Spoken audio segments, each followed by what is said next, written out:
આગળ વાત કરીએ તો 2008ના મુંબઈ આતંકવાદી હુમલાના આરોપી તહવ્વુર રાણાને આખરે અમેરિકાથી ભારત પ્રત્યાર્પણ કરવામાં આવ્યો છે। ગઈકાલે મોડી રાત્રે તેને એનઆઈએ કોર્ટમાં રજૂ કરવામાં આવ્યો હતો અને તેનું મેડિકલ ચેકઅપ કરાયા બાદ કોર્ટ લઈ જવામાં આવ્યો હતો, જ્યાં તેને 18 દિવસ માટે એનઆઈએ કસ્ટડીમાં મોકલી દેવામાં આવ્યો।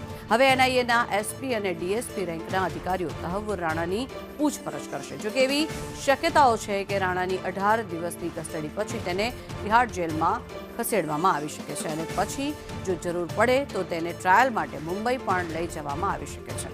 જો કે આપણે જણાવી દઈએ, મહત્વનું છે કે એનઆઈએ તહવ્વુર રાણાની 20 દિવસની કસ્ટડી માંગી હતી।